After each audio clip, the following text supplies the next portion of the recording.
What's going on, everyone? Welcome back to another review. Today we got a treat with an old Star Wars set, and this is set 75302, the Imperial Shuttle. Now it has 660 pieces, 3 pretty good minifigures, and it released back in 2021, if I remember correctly, for the retail price of $70. Now this set hasn't gone up that much in value. It's like 74, 75 bucks now, according to Brick Economy. So it hasn't really done much, and I am very excited to see what it's like to build this set because I've heard very mixed feelings on this set. But yeah, I got a chance to get it sealed in box, and I couldn't pass up on it because currently I don't have an Imperial Shuttle in my collection, so I'm very excited about this set. So without further ado, let's get into the review.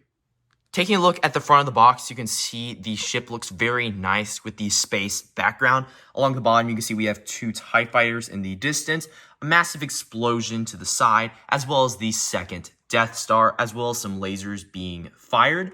In the bottom corner, we can see the 3 minifigures included in the set, being Darth Vader, who I really wish had arm printing, Luke Skywalker, and an Imperial officer. A pretty decent lineup of figures, although I would have wished to have seen an extra Imperial officer or maybe a Stormtrooper to help justify that original $70 retail price tag.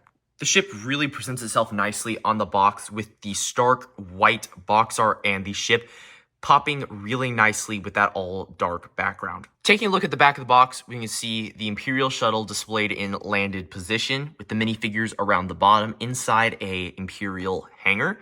The back of the ship looks very nice with some engines and blue for the thrust. And we also have a tiny representation of some turrets, I'm guessing. We can see that the top of the shuttle can flip up to reveal the interior. There's an advertisement up here for the LEGO Star Wars Skywalker Saga game, as well as the stud shooters being shown here.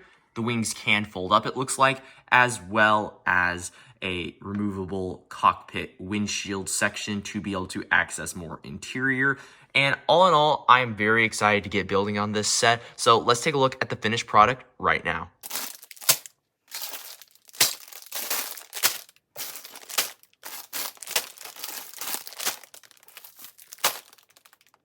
Wow, I gotta say, this is a really awesome design for an Imperial Shuttle, but I also kind of have mixed feelings on it because while there is a lot of pros to this build, there is one, in my opinion, glaring con, and we'll dive all into that in just a second. But for now, let's dive into the minifigures and their details. So here are the minifigures included in the set, and as you can see, we get 3 of them. Starting from left to right, we have Darth Vader, which looks awesome, although he is lacking arm printing, sadly, so that's a little bit of a disappointment. I wish we got that. But at the same time, it is still a very nice Vader. I always love this helmet mold. I love it so much, and it just looks great.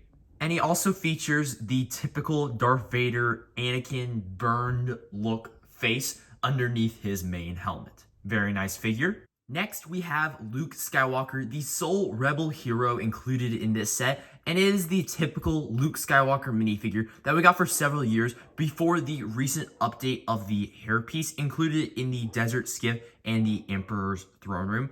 This figure looks very nice. I love the printing on the torso, and that hair is just super nostalgic. He comes with a very nice green lightsaber, as well as a pair of shackles that I believe he was supposed to be wearing, but he just is casually holding them. So I find that a little amusing. The last figure, honestly, is my favorite figure included in this set. So let's give it up for the Imperial Officer.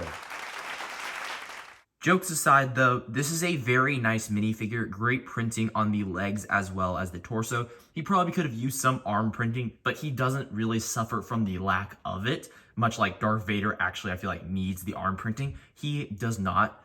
I like the printing with the comm link on his face, as well as that hat. And it's just really cool to get another Imperial officer in my collection, as my collection of Imperial minifigures is quite small compared to my Republic army. Moving on to the Imperial Shuttle itself, I gotta say, I really like how it looks. Also, the scale of it is really nice compared to a minifigure, so it's perfect for Imperial mocks. The cockpit can open up like so to reveal a small interior, capable of holding your Imperial officer, and then you can just close it like so and get a nice view of him from the front. Taking a quick look at the underbelly of the ship, it's not bad. It's very plain. We have some Technic elements being used for landing gear in 3 different points, and there is also an inverted tile attached to the bottom up here, but in the bottom is where I find my one big con of this set, and that is under the cockpit area. The Imperial shuttle from this angle looks really cool, but if we just lift it up, there is just some massive gaps between the plating on the side and the front clips. So there's just some gaps here that you can see clean up into the main cockpit. And I wish they did just something, anything, to cover up that massive ugly gaps. And I will probably be modifying the set at some point to fill in those gaps myself. And then also from this angle, these Technic beams, in my opinion, should not be here. They just jut out too much from the bottom. So if you're planning on having this ship landed in some sort of Imperial hangar mock, it's not going to look bad. If you have it in flight position on a stand, which the wings, by the way, can fold down, and it just looks super cool like this. I'll get some better angles of this in a second.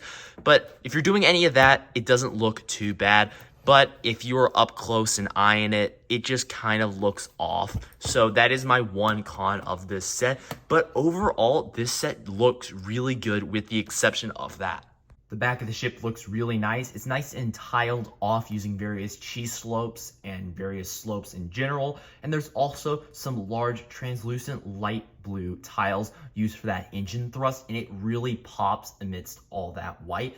We also have a tiny representation here of a tail gunner, which is pretty cool. I feel like they could have done a little bit of a better job, closer to what they did with the Ahsoka Tano's T6 shuttle tail gun, which looks significantly better than this, in my opinion. Now, as I was showing earlier, the wings can indeed fold down, and it gives a really striking position. As you can see, it doesn't really all the way even fit on my camera when it's at its full wingspan, and that's kind of crazy. I really like the techniques used here underneath the wing, using some bent Technic elements to attach the wing at that really cool angle, and when you fold it down like so, it just looks so cool. There is a lot of weapons on this ship, including the tail gunner. We also have 2 blasters on the actual wing and 2 on the main body, as well as stud shooters underneath the cockpit, and that is mirrored on the other side.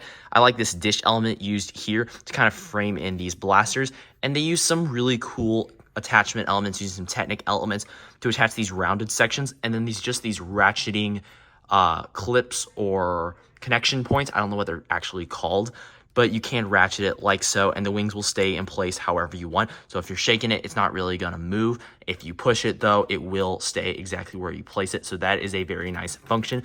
Now, obviously, we're going to put it back in landing function, and let's take a view of the interior main area now. To access the main interior, all you have to do is this Technic element right here. You simply push it, and thanks to some really interesting mechanics, you can lift the whole roof section like so. But just before we look inside, a little point: when you push it down and you want to pop it down in, it can be a little finicky, but when you line it up, it locks in place. And although I don't recommend this, you can hold it by the wing. It is sturdy enough. And then with the push of this lever, it'll just come up so easily, thanks to some rubber elements in the roof that allow this just kind of spring just a little bit, so we can push it out, and then it'll clip on this Technic frame section right here. The interior is nothing to write home about. It is very small and very cramped. However, as you can see here, there is enough room to fit Luke Skywalker in the hold, and if you turn his lightsaber in the right direction when you close the main hold section and lock it into place, he can fit inside pretty seamlessly, so that is good. Although I wish there was some sort of compartment to house the lightsabers included in this set. And just a side note, in this area right here, there is 4 available studs, and I'm guessing that that is intended to put your Darth Vader minifigure and include him in the main hold area as well. However, with the cape that this Vader figure has, it would crease way too much, in my opinion, to stick him in there. So I am going to refrain from putting him inside the Imperial Shuttle, but I'll definitely include him if I design a stand for this set at some point, and I think that would be the best way to display it as well.